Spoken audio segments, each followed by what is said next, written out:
محترم سامعین اور سامعات،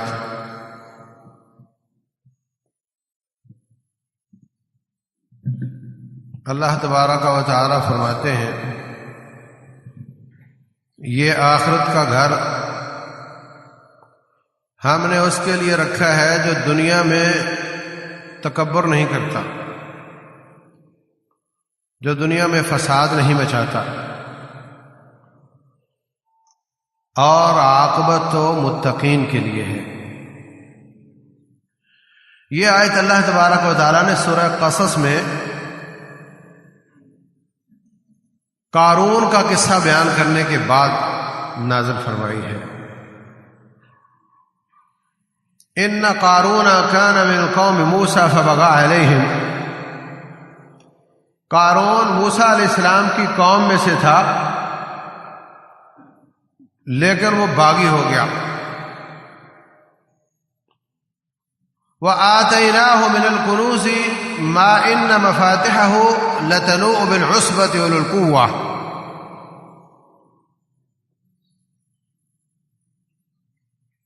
اس کو ہم نے اتنے خزانے دیے تھے کہ خزانوں کا اندازہ تو دور کی بات ہے، اس کے خزانوں کی چابیاں ایک مضبوط جتھا، مضبوط گروہ، اس کو بھی بوجھ محسوس ہوتا تھا، اس کو بھی وہ اٹھائیں تو تھکا دیتی تھی۔ اذ قال له قومه لا تفرح، اس کی قوم نے، بنی اسرائیل نے اس کو کہا تکبر نہ کرو، بڑا نہ بنو، ان اللہ لا يحب الفرحین، اس طرح کے مال پر فخر کرنا، اپنی بڑائی بیان کرنا، اس کو اللہ تعالیٰ پسند نہیں کرتا۔ اور اگر تجھے اللہ تعالیٰ نے مال دیا ہے جس کے ساتھ تو تکبر کرتا ہے، یہ مال تکبر کرنے کے لیے نہیں ہے، بلکہ یہ کس کام کے لیے ہے؟ وَابْتَغِ فِيمَا آتَاكَ اللَّهُ الدَّارَ الْآخِرَةَ، اس کے ساتھ آخرت کا گھر تلاش کر،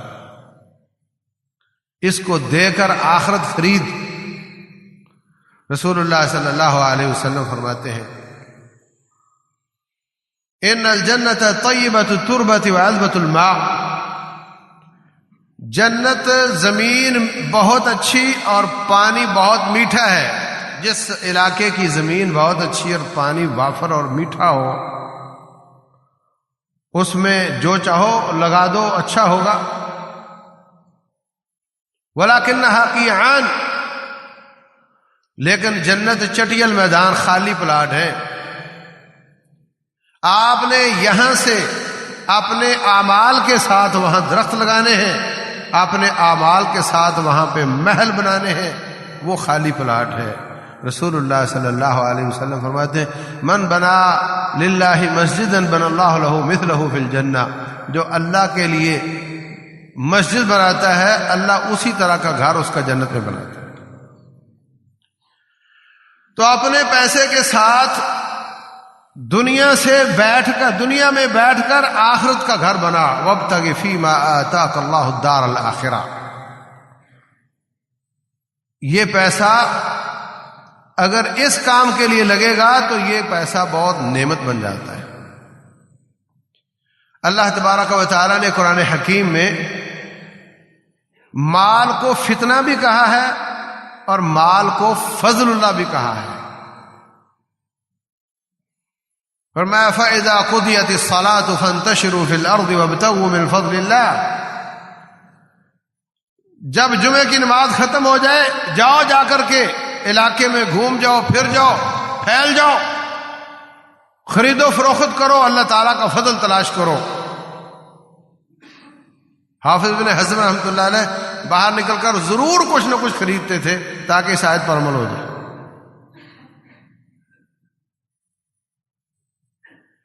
تو یہاں پر اللہ کا فضل تلاش کرو سے مراد منافع ہے۔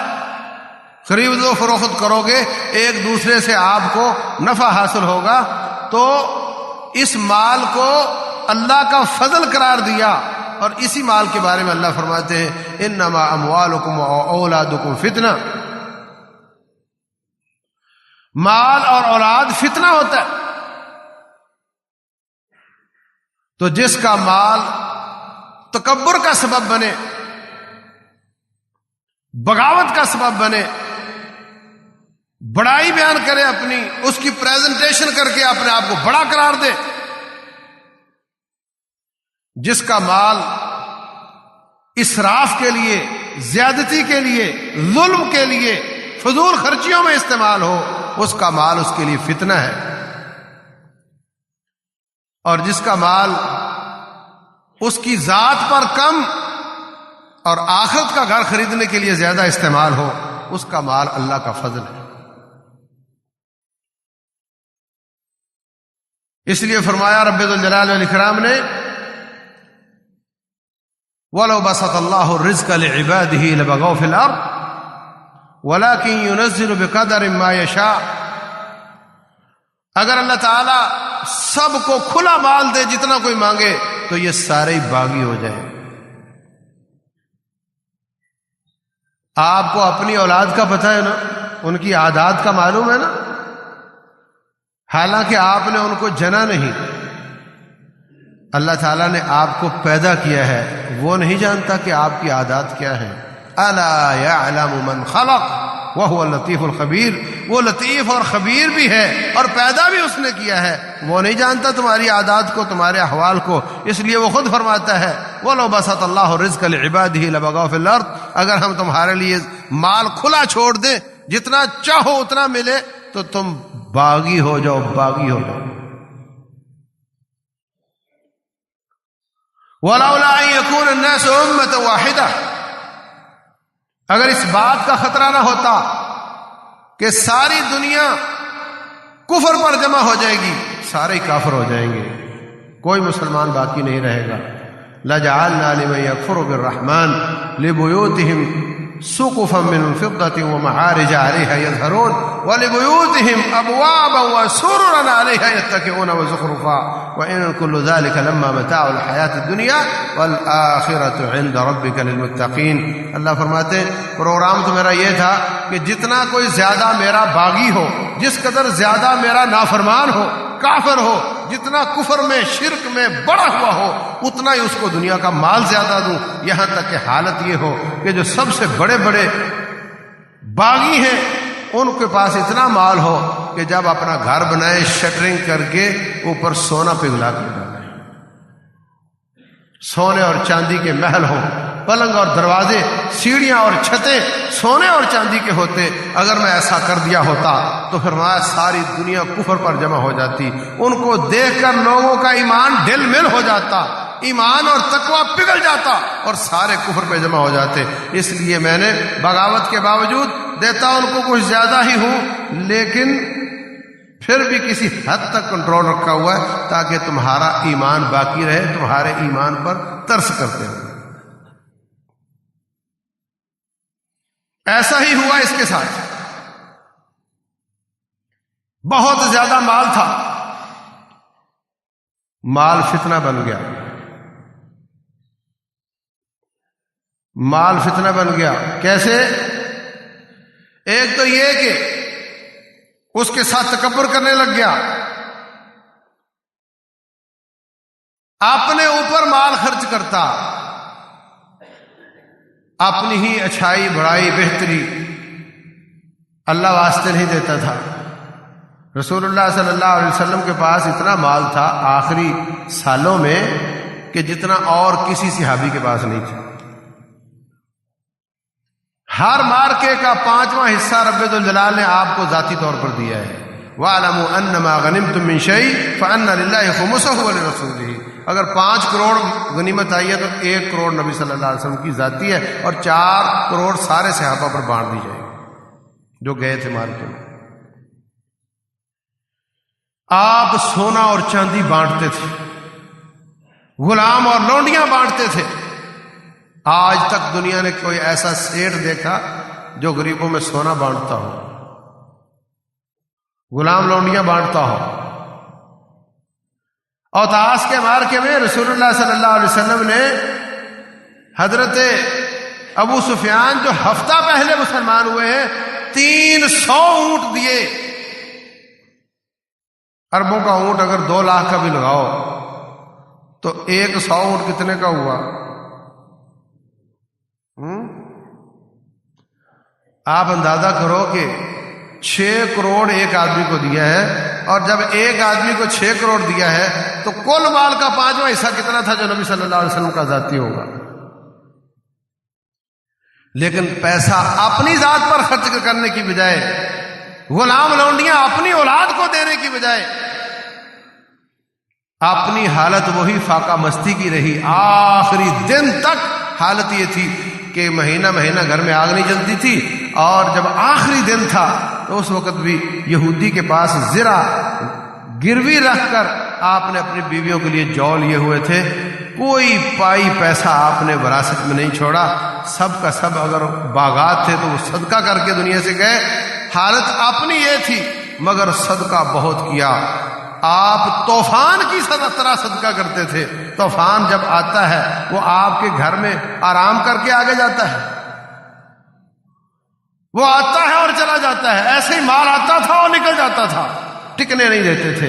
رسول اللہ صلی اللہ علیہ وسلم فرماتے ہیں اس مال کے نقصان سے وہ بچ سکتا ہے جو دونوں ہاتھوں سے من کالا بیدہ ہاکذا و ہاکذا ہاکذا و ہاکذا، جو دونوں ہاتھوں سے اس کو اڑاتا چلا جائے وہ اس سے بچ سکتا ہے، اس کے فتنے سے بچ سکتا ہے، ورنہ اس سے بچنا بڑا مشکل ہے۔ جس نے ذرا بھی اس کو گھر میں ٹکنے دیا وہ فتنے کا شکار ہوگا۔ آہستہ آہستہ بچوں کی طبیعت برباد ہونے لگ جائے گی، آہستہ آہستہ بیوی کے نخرے بدلنے لگ جائیں گے، مطالبے بڑھنے شروع ہو جائیں گے، اور آہستہ آہستہ یہ ہوگا کہ جتنا آ رہا ہے اسی میں ہی اپنا ہی پیٹ بڑا ہوتا جا رہا ہے، اس میں ہی پورا آ رہا ہے، اور آپ ہر وقت ڈیفیسٹ میں رہتے ہیں، ہر وقت آپ کا بجٹ آؤٹ ہی رہتا ہے۔ جب آپ 50,000 کماتے تھے تو خرچہ 60 تھا، اب آپ 5 لاکھ کماتے ہو تو خرچہ 6 لاکھ ہے۔ لیکن میرے مصطفیٰ علیہ الصلوۃ والسلام کی سیرت اس کے بارے میں یہ ہے کہ آپ غلام اور لونڈیاں بانٹ رہے ہیں، بیٹی لینے کے لیے آئی، آپ نے جا کر فرمایا بیٹے اس سے بھی میں اچھی بات آپ کو بتا دوں، آپ سبحان اللہ الحمدللہ 33 دفعہ اور اللہ اکبر 34 دفعہ پڑھ لیا کر، یہ تیرے لیے غلام اور لونڈی سے زیادہ اچھا۔ اپنے آپ کو اپنی اولاد کو بچایا۔ رسول اللہ صلی اللہ علیہ وسلم فرماتے ہیں جب اللہ تعالیٰ بندے سے محبت کرتا ہے، یحمیہ الدنیا کما یحمی احدکم سقیمہ الماء، وہ اپنے بندے کو دنیا سے ایسے بچاتا ہے جیسے تم اپنے بیمار کو پانی سے بچاتے ہو۔ بیمار آدمی جی نہا نہیں سکتا، ہاں نا، کہا ٹھیک ہے تم تیمم کر لو۔ جس طرح تم بیمار زخمی آدمی کو پانی سے بچاتے ہو، ایسے اللہ تعالیٰ اپنے محبوبوں کو دنیا کے مال سے بچاتا ہے، اور اگر دے تو پھر اللہ تعالیٰ کے راستے میں دینے کی توفیق دے دیتا ہے، جیسے عثمان غنی تھے رضی اللہ عنہ، جیسے خود رسول اللہ صلی اللہ علیہ وسلم ہے، تو یہ مال اس کے لیے فتنہ نہیں بنتا۔ لیکن جو اپنا پیڑ بڑا کرنا شروع کر دے، اپنے کھڈے بڑے کرنے شروع کر دے کہ سارا مال آ کر اس پہ کھپتا چلا جائے، دوسرے کے لیے بچے ہی نہیں، تو پھر اس کے لیے وہ فتنہ بن جاتا ہے۔ ان کو یہی نصیحت کی تھی قارون کو، کہا وابتغ فیما آتاک اللہ الدار الآخرہ، جو اللہ نے دیا ہے اس کے ساتھ آخرت کا گھر بناؤ، ولا تنس نصیبک من الدنیا، دنیا میں اپنا نصیب مت بھولو۔ ایک معنی دنیا بھی چلاؤ، ہم نہیں کہتے سارا ہی دے دو، دنیا بھی چلاؤ۔ دوسرا معنی اس بات کو مت بھولو کہ دنیا میں تیرا نصیب وہی کفن ہے اور 6 فٹ کی جگہ ہے، اس کے سوا تم دنیا سے کچھ نہیں لے کر جاؤ گے، یہ مت بھولو۔ رسول اللہ صلی اللہ علیہ وسلم فرماتے ہیں یقول العبد مالی مالی، بندہ کہتا ہے میرا مال میرا مال، ان مالہ من مالہ ثلاث، اس کا مال جو کہتا ہے میرا میرا وہ اس کا نہیں ہے، اس کا جو ہے وہ 3 قسم کا ہے۔ ما اکلا، جو کھا لیا ہضم ہو گیا، ما اکلا فافنا، اور لبس فابلا، یا پہن کر بوسیدہ کر دیا، او اعطا فقتنا، یا اللہ کے راستے میں دے کر کمیٹی ڈل گئی، اللہ کے راستے میں دے کے خزانہ بنا لیا اس نے، اللہ کے پاس جمع ہو گیا۔ اس 3 قسم کے مالوں کے سوا اس کا کچھ بھی نہیں ہے۔ وما سوا ذلک فهو تارک وهو تارکہ للناس، باقی جو بچا وہ لوگوں کے لیے چھوڑ کر جائے گا، وہ اس پر جھگڑے کریں گے، اس کا وہ نہیں۔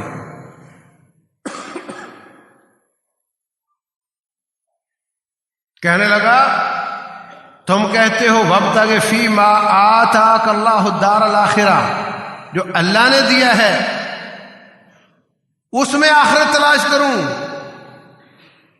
وَأَحْسِن كَمَا أَحْسَنَ اللَّهُ إِلَيْكَ، جس طرح اللہ نے تجھ پر احسان کیا ہے اس کا بدلہ یہ ہے کہ تو بھی اللہ کے ساتھ احسان کر. جس قدر تجھ پہ اللہ تعالیٰ نے احسان کیا ہے اس کا جواب یہ ہے کہ تو اللہ کی عبادت احسن طریقے کے ساتھ کرے، اس مال کے ساتھ آخرت کو تلاش کرے. حل جزاء الاحسان الا الاحسان، احسان کا بدلہ احسان ہوا کرتا ہے. اللہ نے تیرے ساتھ احسان کیا تو تو جواب میں اللہ کا انکار کرے، کفر کرے. اور پھر عجیب بات تھی کہ تھا بنی اسرائیل کا، کانا من قوم موسیٰ فبغى علیہم، اور مل گیا فرعون کے ساتھ. کیا سمجھے؟ یہ پیسہ فتنہ بن جاتا ہے. کتنے بڑے بڑے مالدار حکومتی پارٹی کے ساتھ صرف اپنے مال کو بچانے کے لیے ہوتے ہیں. یہ بندے تو نیک ہیں، پڑھے لکھے بھی ہیں، امانت دار بھی ہیں، مگر ان کی جماعت کو ووٹ دے کر میں کیا کروں؟ یہ میرے کس کام آ سکتے ہیں؟ میرے بڑے بڑے کام ہیں، مجھے بڑی سفارشوں کی ضرورت پڑتی ہے، میں تو حکومتی پارٹی کے ساتھ رہوں گا.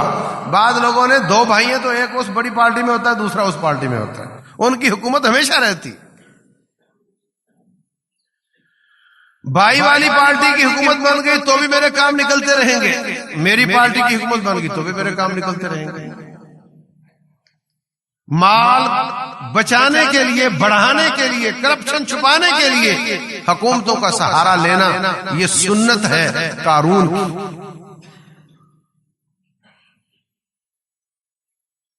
میرٹ کو چھوڑ کر الیکٹیبل تلاش کرنا، ان کو ووٹ دے کر کیا بنے گا؟ وہ بندہ پہلے پچھلے سال اتنے لے گیا تھا، جیسا بھی ہے، شرابی ہے، کبابی ہے، بدماش ہے، چھوڑو اس بات کو. پچھلے سال تھوڑی سی کسر رہ گئی تھی، اس سال اس کو ووٹ دیں گے، وہ جیتے گا، ہمارے کام آئے گا، ہمارے مفادات کا تحفظ کرے گا. یہ سیاست فرعونی اور قارونی. اپنے مال کی وجہ سے فرعون کے ساتھ مل گیا جبکہ وہ تھا بنی اسرائیلی، اور اس لیے کہ مجھے کوئی عہدہ مل جائے. بعض مفسرین نے لکھا ہے کہ فرعون نے کہا کہ یہ موسیٰ علیہ السلام کی عادت اٹھی ہے بنی اسرائیل سے، یہ تو آزادی کے بغیر کسی اور مطالبے پر راضی نہیں ہوں گے. میں اپنی مرضی کی قیادت بنی اسرائیل سے کھڑا کرتا ہوں تاکہ وہ آزادی کے بغیر والی قیادت پر راضی ہو جائے. جیسے کشمیر میں محبوبہ مفتی اور فاروق عبداللہ اور پتہ نہیں کون کون، کشمیریوں سے اپنے وفادار کھڑے کرو، ان کو اختیارات دو اور ان کے ذریعے ان کو ڈیل کرو. یہ سیاست پوری دنیا میں یہ فرعونی سیاست چل رہی ہے. برطانیہ گیا پاک و ہند سے، ان کے اندر سے ان کے لوگ کھڑے کرو مگر وفادار تمہارے ہو. بات تمہاری مانے مگر عقلیں شکلیں ان کی ان کے ساتھ ملتی. اپنا بظاہر وجود ختم کیا اور ملکوں کو بظاہر آزادی ملی، لیکن ان کے اوپر ایسے حکمران مسلط کر کے گئے اور ایسا نظام چھوڑ کر گئے کہ جس کے ذریعے جو بھی حکمران بن کر آئے گا وہ انہی کے تلوے چاٹے گا، انہی کو اچھا کہے گا، انہی کی بات مانے گا. حقیقت میں حکومت ان کی ہوگی لیکن بظاہر وہ حکمرانوں کی شکلیں مسلمانوں سے ملتی ہوں گی. یہ سیاست فرعونی ڈیزائن ہے. فرعون نے بھی ایسے کیا، بنی اسرائیل کے اندر سے قیادت کھڑی کی. قارون کی پائی پیسے والا بھی تھا، اس کو فائدہ ہو گیا. ایک تو اس کے پائی پیسے کو تحفظ مل گیا، دوسرا اوپر سے اختیارات بھی مل گئے، فرعون کی طرف سے ذمہ دار بن گیا. اور پھر اس نے بولی ماری تھی نا، الیس لی ملک مصر وہذہ الانہار تجری من تحتی. اور لوگوں دیکھتے نہیں ہو میں مصر کا رب بادشاہ اور میرے نیچے نہریں جاری ہیں، تمہیں نظر نہیں آتا؟ ام انا خیر من هذا الذي هو مهین ولا يكاد يبین، میں اچھا یہ موسیٰ علیہ السلام جس کو ڈب سے بات کرنی نہیں آتی، جس کے پاس کوئی پائی پیسہ نہیں ہے، یہ اچھا یا میں اچھا؟ اللہ اکبر۔ نیک لوگوں نے سمجھایا قارون کو کہ تو باز آ جا، تکبر نہ کر، مگر وہ اکڑتا رہا، فرعون کا ساتھی بنا رہا۔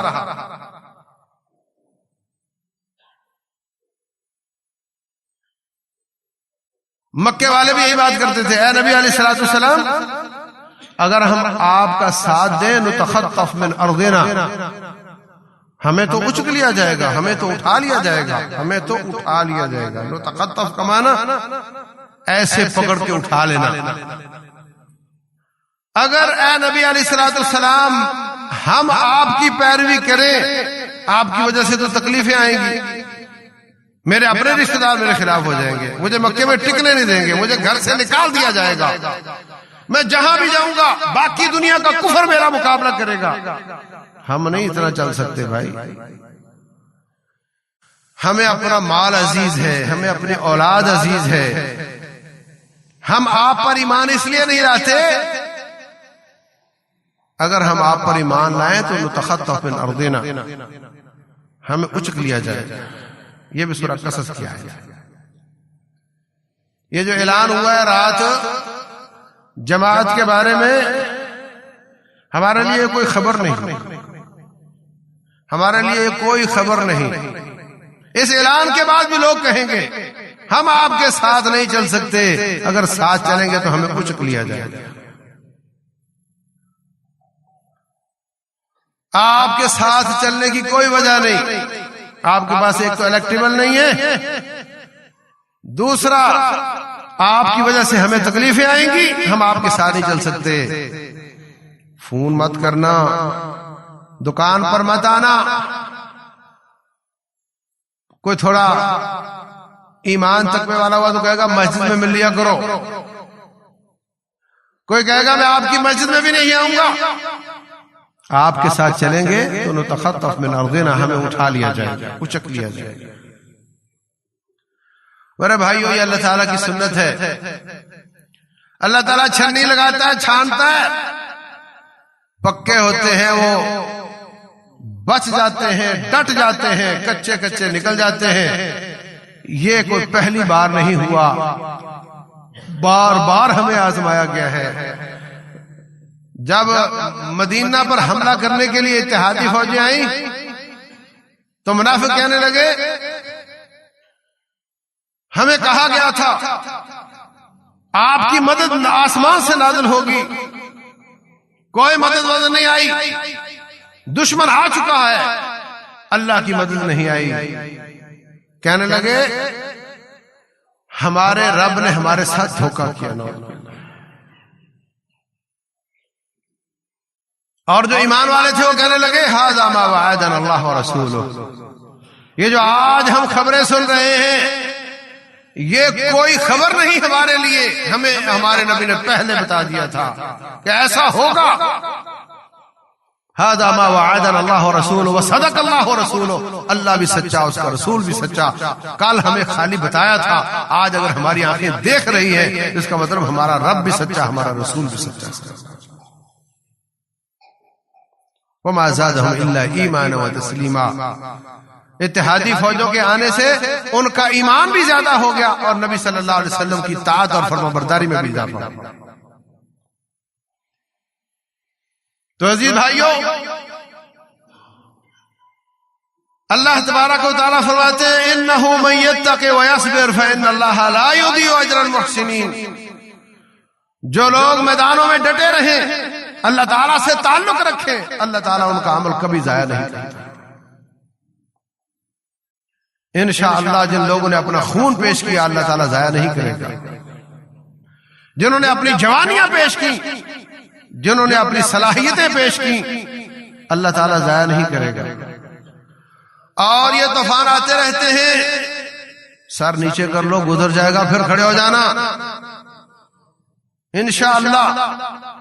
سمجھدار ایسے ہی کرتا ہے، سپیڈ بریکر آتا ہے تو گاڑی آہستہ کر لیتا ہے، گزر جاتا تو پھر تیز کر لیتا ہے، اور اگر تیز ہی چلاتا رہے تو پھر وہ ٹوٹ جاتا ہے۔ حالات جس طرح کے ہیں انشاءاللہ ہم نے میدانوں میں کھڑے رہنا ہے۔ ہم بھی یہی کہتے ہیں ھذا ما وعدنا اللہ ورسولہ، یہ وہی کچھ ہو رہا ہے جو اللہ اس کے رسول نے ہمیں کہا تھا۔ کیا کہا تھا؟ وَلَنَبْلُوَنَّكُمْ بِشَيْءٍ مِّنَ الْخَوْفِ وَالْجُوعِ وَنَقْصٍ مِّنَ الْأَمْوَالِ وَالْأَنفُسِ وَالثَّمَرَاتِ، ہم تمہیں ضرور آزمائیں گے، مجھے میرے رب ہونے کی قسم ہے میں تمہیں ضرور آزماؤں گا۔ جب اللہ تعالیٰ قسمیں اٹھا کر یہ فرمائے کہ میں تمہیں ضرور آزماؤں گا اور پھر آزما لے، یہ تو کوئی خبر نہیں بنتی، یہ تو کوئی خبر نہیں۔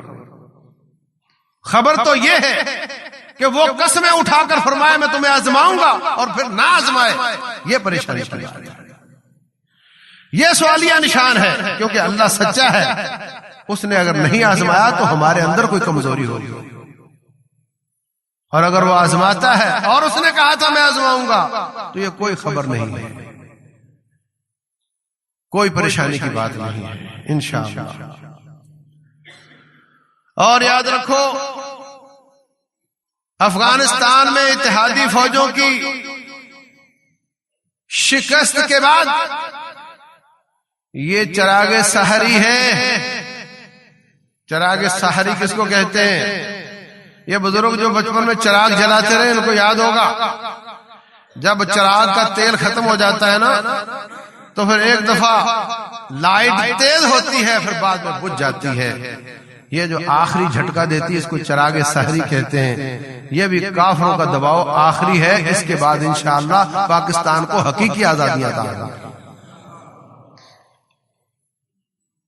اور جب دوڑ لگتی ہے نا، ویسے تو 4 کلومیٹر کی دوڑ ہو تو سستی کہیں بھی نہیں دکھانی چاہیے، لیکن جب فیتا نظر آنے لگ جائے پھر تو بالکل سستی نہیں چلے گی۔ اس وقت تو سارا زور لگانے کی ضرورت ہوتی ہے۔ اب تو فیتا نظر آ رہا ہے، ٹرمپ رو رہا ہے، بھاگنے کے لیے پر تول رہا ہے، اب تو منظر نظر آ رہی ہے، اب سستی نہیں چلے گی، اب تو ساری قوتیں جمع کر کے آگے بڑھنے کی ضرورت ہے اللہ کے فضل سے، اور بڑھنا ہے انشاءاللہ۔ یہ اعلانات جہاں سے آتے ہیں ہم جانتے ہیں، یہ آپ کا بال بھی ٹیڑھا کرنے والے اعلان نہیں ہے۔ ہم نے انشاءاللہ دعوت اللہ کا کام کرنا ہے، ہم نے میدان میں رہنا ہے، ہم نے اس کو نہیں چھوڑنا۔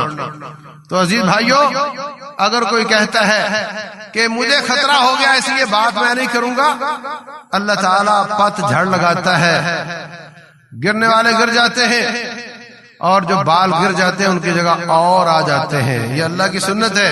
کوئی مزدور یہ کہے کہ آج میں مزدوری کرنے نہیں جاؤں گا، پھر میں دیکھتا ہوں کہ بلڈنگ کیسے بنتی ہے۔ بلڈنگ بنے گی نہیں بنے گی؟ بلڈنگ تو بنے گی مگر تجھے مزدوری نہیں ملے گی۔ اللہ فرماتے ہیں یریدون ان یطفئوا نور اللہ بافواہہم، وہ اللہ تعالیٰ کے نور کو اپنے میڈیا کے ساتھ بجھانا چاہتے ہیں۔ وَيَأْبَى اللَّهُ، اللہ انکار کرتا ہے ان کی بات کا، إِلَّا أَن يُتِمَّ نُورَهُ، مگر یہ کہ اللہ اپنا نور مکمل کر کے چھوڑے گا۔ یہ مکمل ہوگا، یہ معاملہ مکمل ہوگا، اسلام کا غلبہ ہوگا، پاکستان کو قیادت ملے گی، پاکستان حقیقت میں آزاد ہوگا، خفیہ ہاتھ ٹوٹیں گے اور اس وقت پاکستان اپنی پالیسیاں خود بنائے گا انشاءاللہ۔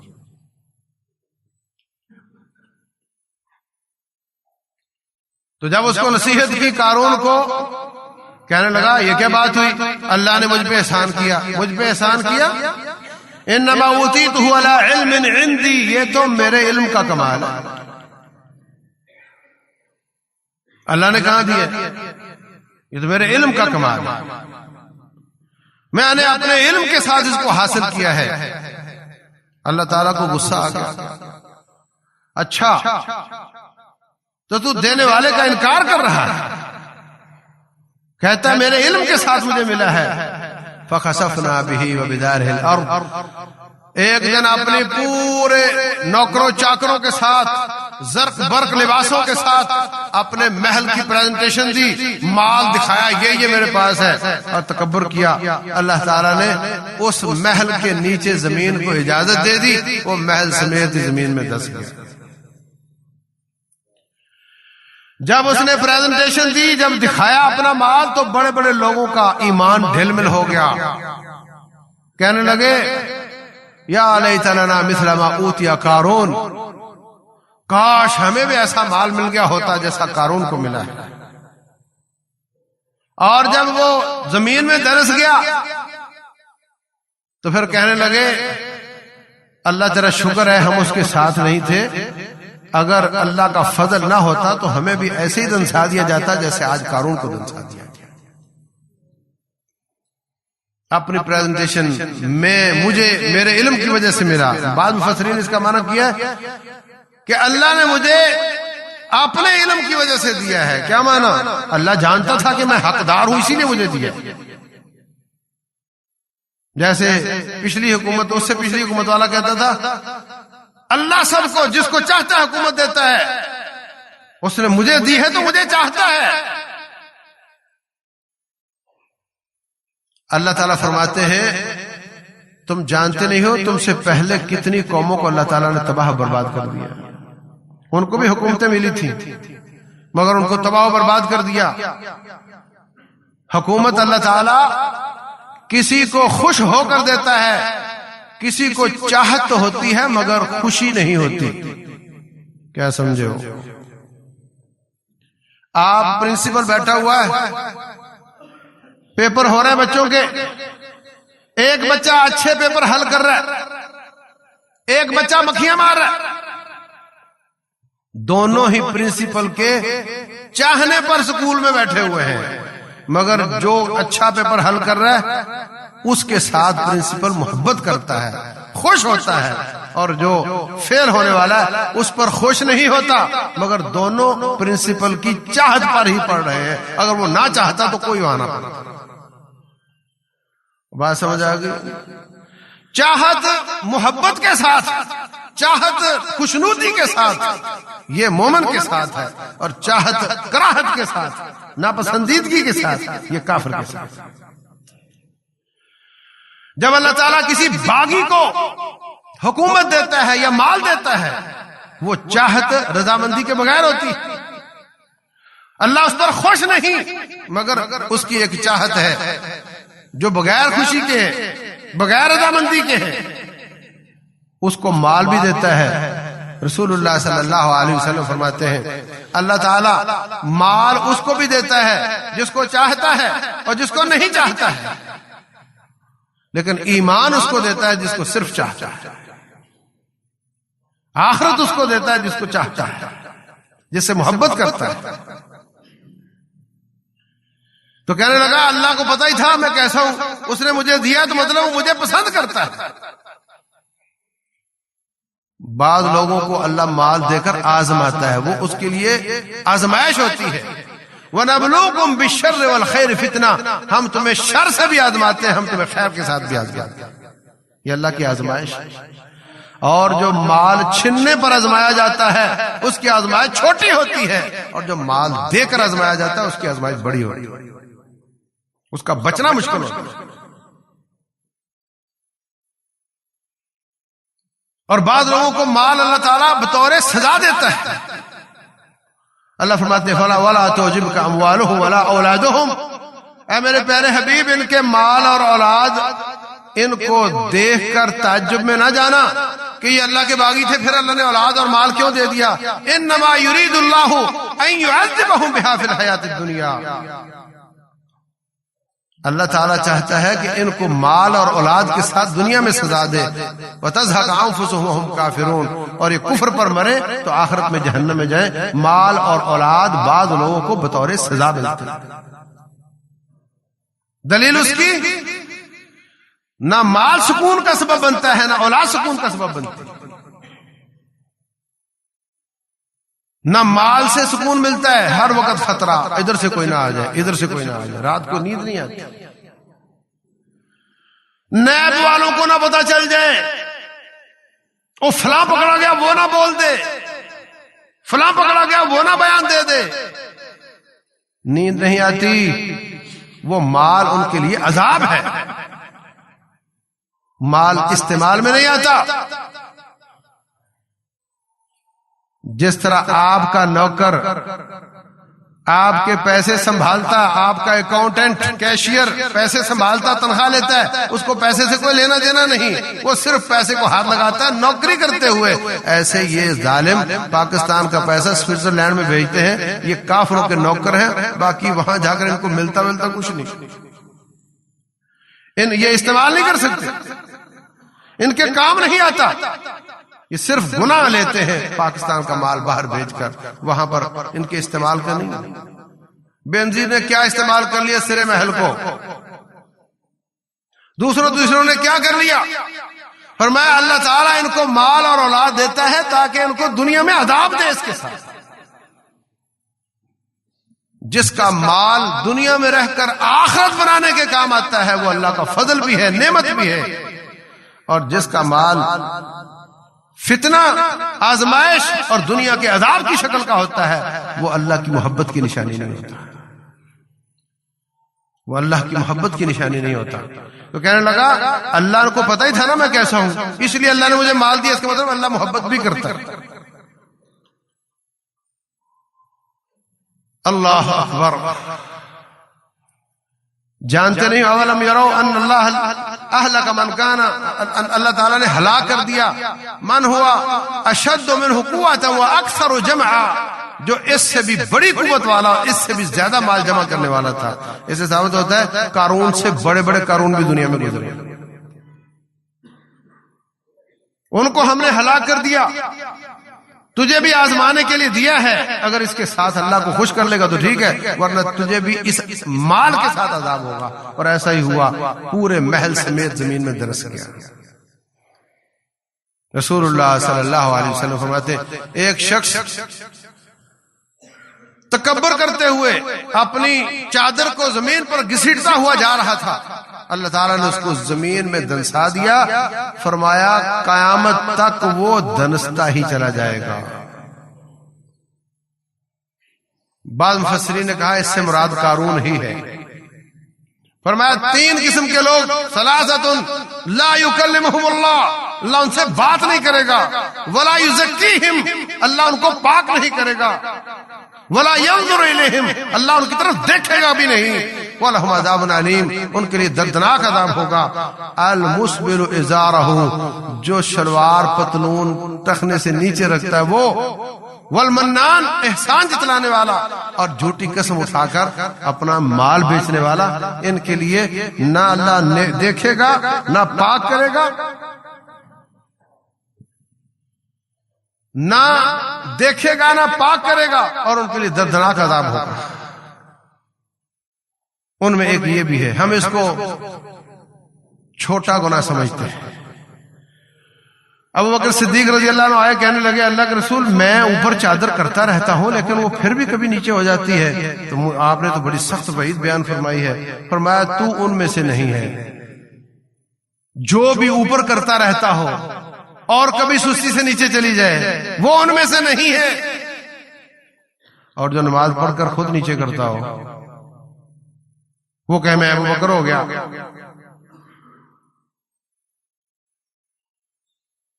وہ فرماتے میں اوپر کرتا رہتا ہوں، کبھی بے توجہ ہوں تو نیچے چلی جاتی ہے۔ فرمایا تو ان میں سے نہیں ہے، کبیرہ گناہ ہے، نہ اللہ دیکھے گا